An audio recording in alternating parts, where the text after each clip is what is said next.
Sí, bueno. Buenas tardes. Hola, buenas tardes. Hola, ¿cómo está, doctor Novich? Habla Adriana Flores de IMED. Hola, ¿qué tal? Muchas gracias por atenderme.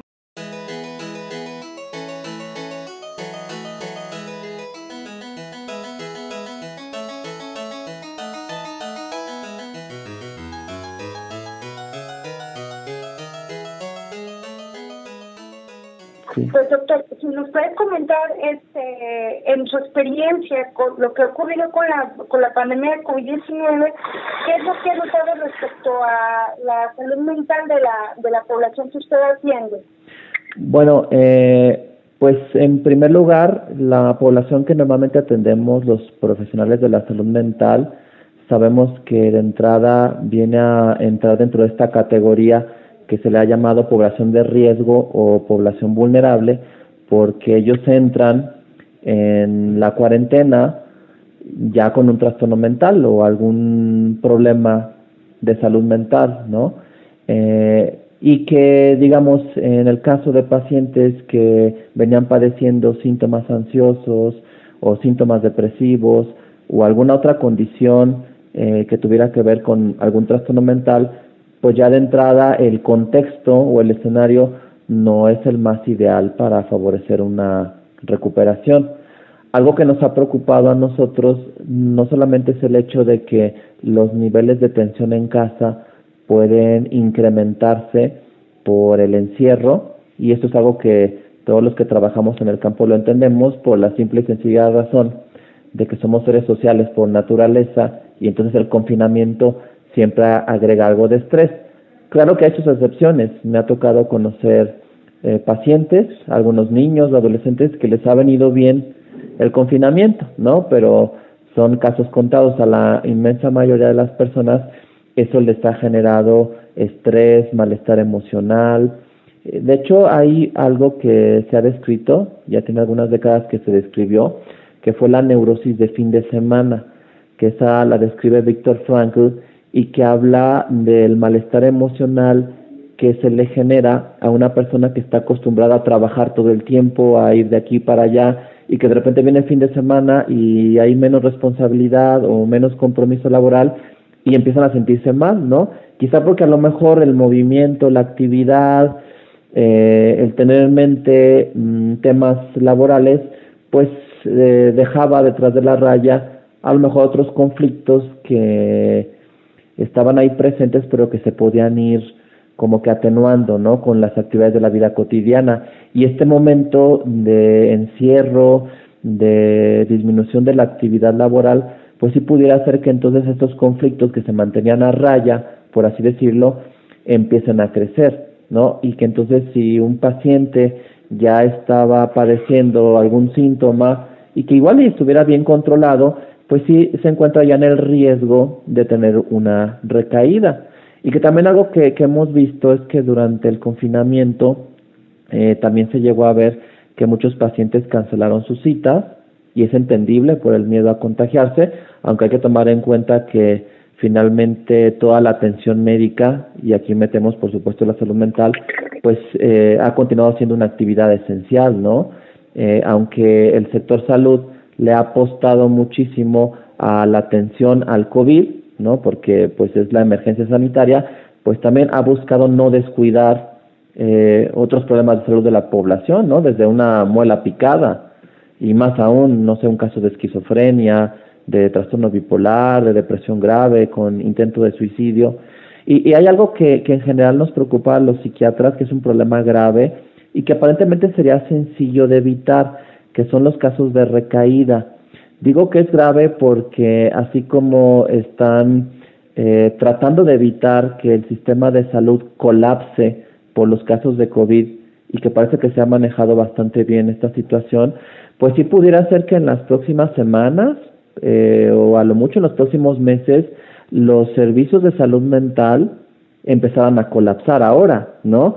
Porque muchos pacientes han abandonado sus tratamientos cuando posiblemente los han necesitado como nunca, ¿no?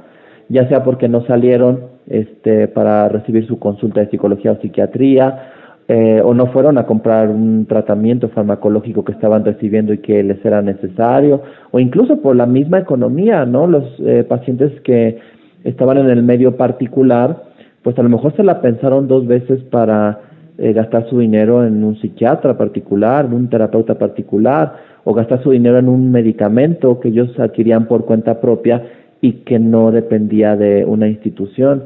Entonces aquí vemos 2 situaciones. Uno, la vulnerabilidad que tiene este sector de la población que ya padecía trastornos mentales y el riesgo de recaída por haber descuidado el tratamiento. Afortunadamente, cada vez son más los psiquiatras y los psicólogos y terapeutas que brindan atención en línea y que eso también ha permitido un poco amortiguar estos problemas de salud mental, pero me parece que no son suficientes porque sí me ha tocado hablar con varios pacientes que me han buscado porque ya no encuentran a su psiquiatra, ¿no? Porque a lo mejor el núcleo de especialidades médicas donde estaban, o el centro de salud cerró o dio prioridad a otro tipo de actividades médicas y entonces esos pacientes quedaron un poco en el aire.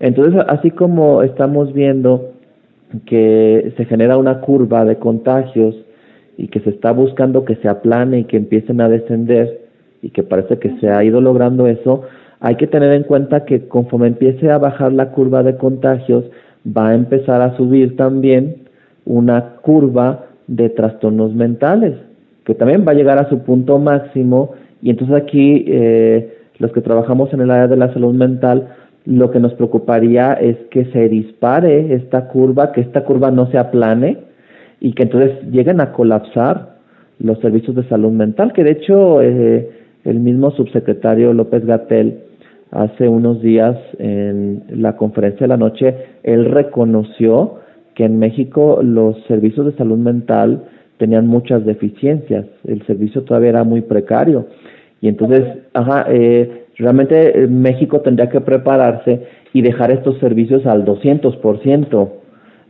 para poder contener eso. Claro que entiendo que la prioridad es evitar muertes, contener los contagios, pero no hay que perder de vista que en las próximas semanas o a lo mucho en los próximos meses va a venir esa curva de trastornos mentales que no sabemos hasta dónde tope, ¿no? Y cómo va a reaccionar el sistema de salud ante eso, porque desafortunadamente la inmensa mayoría de la población que ya usa servicios de salud mental o que los va a requerir por primera vez, utilizan servicios del sector público, ¿no? Y entonces ahí es donde hemos visto las deficiencias en cuanto a que son muy largas el periodo entre las citas, hay que hacer colas para obtener una consulta, una evaluación. Eso es algo que nos preocupa y que tendríamos que hacer algo para evitar que genere también pues lo que vendría a ser un escenario pues también apocalíptico en el sentido de la salud mental.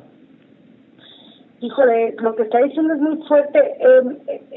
¿Hay algún sector que sea más, o sea, que esté, o usted cómo visualiza que se vaya a dar este colapso? O sea, ¿qué estaríamos viendo? Mucha gente yendo a los consultorios públicos, a consultorios privados, o sea, ¿cómo se visualizaría ese escenario de colapso?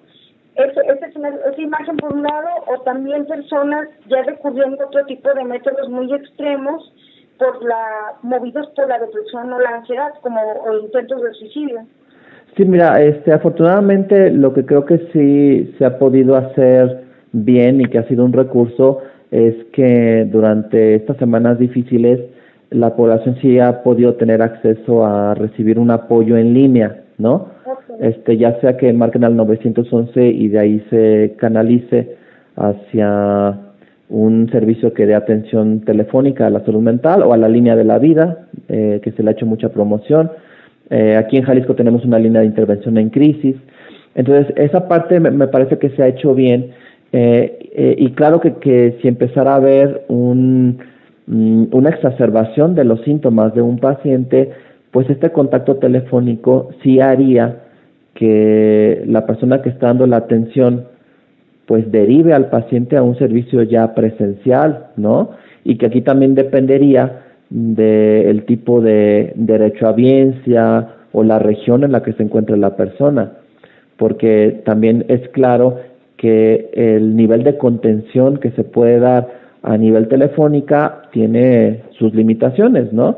Si una persona llama al 911 o a la línea de la vida y dice que está pensando en suicidarse, pues posiblemente el psicólogo que esté del otro lado del teléfono no se va a quedar tranquilo con simplemente hacer una contención telefónica, porque ya sabe que es una población de riesgo y que hay que darle un seguimiento y que posiblemente ameritaría una intervención presencial, la prescripción de un medicamento.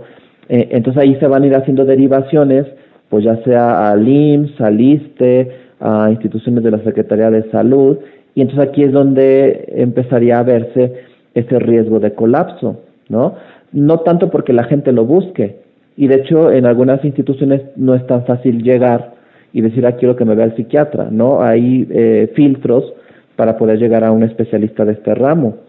Okay. Ajá, pero las personas que dan atención vía telefónica o vía internet van a tener que estar haciendo esas canalizaciones, y entonces pudiera ser que el sistema empiece a colapsar y que entonces desafortunadamente si estemos viendo muchos casos de depresión, casos lamentables de suicidio, que ya investigación que han estado haciendo en otros países, pues sí reconocen que el riesgo de suicidio en la población se va a incrementar, ¿no? O en casos menos dramáticos, pues simplemente una exacerbación de la ansiedad con todo lo que ello conlleva, ¿no? Disfunción en la familia, problemas en los padres para ejercer las labores de crianza, o puede ser que las personas cuando se reintegran a su actividad laboral, pues ya no se reintegran al 100%, porque ya te reintegras a tu trabajo, pero ya traes un trastorno de ansiedad, ¿no? Que puede ser lo que llamamos un trastorno de ansiedad generalizada, un trastorno de estrés postraumático, un trastorno de pánico, ¿no? Las diferentes categorías que nos toca ver a los psiquiatras cuando evaluamos síntomas ansiosos. Ahora, por ejemplo, usted en su caso como psiquiatra, ¿qué es lo que le han reportado sus pacientes desde que inició la emergencia sanitaria?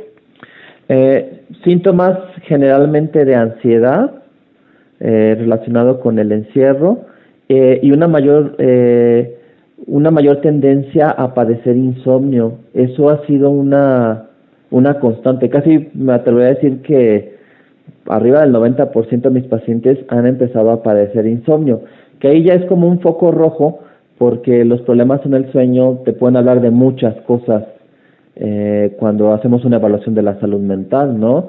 Con frecuencia el tener problemas para dormir ya es una primera señal de que puedes estarte deprimiendo o puedes estar desarrollando un trastorno de ansiedad o que simplemente tu nivel de preocupación ya subió al punto en el cual te mantiene en un sistema de alarma constante, y ese sistema de alarma constante te impide relajarte para poder conciliar el sueño. Prácticamente he visto esa constante, pero creo yo que esa curva que se va a ir elevando, expresando trastornos mentales y de ansiedad, todavía está muy bajita, todavía no se ha disparado, todavía no ha llegado a lo que podríamos llamar también el punto de inflexión, donde se empiece a disparar. Creo que todavía no lo alcanzamos a ver. Es decir, las personas se están dando cuenta que algo está pasando, que las cosas no están bien, pero aún quizá no han logrado dimensionar o no han vivido lo suficiente las consecuencias de esto como para que se instale ya un problema, porque así como puede llevar tiempo el tratar un caso de depresión o de ansiedad, pues también lleva tiempo que se instale, ¿no? A veces tiene que ser una situación muy, muy traumática para que la persona desarrolle un trastorno mental de un día para otro, ¿no? Que eso a lo mejor sí les tocó ver en algunos países donde pues prácticamente veían muertos por todos lados y los países que iniciaron con esto, pues había un mayor temor a lo desconocido porque no se sabía nada del virus y verdaderamente tanto se previeron como sí se vivieron escenarios apocalípticos. Afortunadamente en México la pandemia nos llegó ya teniendo experiencia a través de otras naciones, ¿no? Y que nos permitió estar más preparados, o al menos poder saber lo que enfrentábamos, es decir, el enemigo ya no era tan desconocido y entonces sabíamos cómo atacarlo a pesar de su poder, pero sabíamos las estrategias para controlarlo, ¿no? A diferencia de países que no sabían por lo que estaban pasando. Creo que en esos países como China, Italia, España, creo que sí se disparó la tasa de trastorno por estrés postraumático, que en poco tiempo las personas empezaron a desarrollar síntomas. Aquí en México creo que va a ser más gradual y que también va a ser por el efecto acumulativo de la economía, ¿no?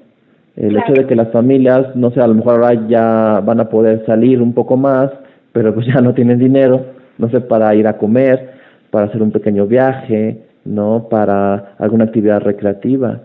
Y que también, en general, algo que a mí me preocupa dentro de la terapia familiar es que las familias en México, como en todas las sociedades, pues habían alcanzado cierto grado de equilibrio, sobre todo familias con hijos, sabiendo que otras instituciones apoyaban a la familia en el cuidado, la crianza de los niños, ¿no? Que aquí entran, pues, obviamente guarderías, escuelas, centros recreativos, a los cuales los niños asistían y que permitían desahogar un poco a los padres de sus funciones parentales y ocuparse de actividades laborales. Y ahora eso ya no es así. Es decir, de una sociedad que estaba acostumbrada a utilizar estos recursos del Estado para poder apoyarse en el cuidado de los hijos, en su educación, incluso en su crianza, pues de repente eso sí colapsó, eso sí desapareció, y entonces el 100% de las funciones que tienen que ver con el cuidado, educación de los niños queda en manos de los papás, cuando esa era una experiencia que ellos no tenían, no conocían y que a lo mejor no deseaban, ¿no? Y entonces ahora vemos papás que tienen a los niños todo el tiempo en casa, que incluso los papás tienen que hacerla de maestros. Entonces estamos viendo una situación en la cual las familias están sobrecargadas de responsabilidades cuando estaban totalmente ajenas a eso.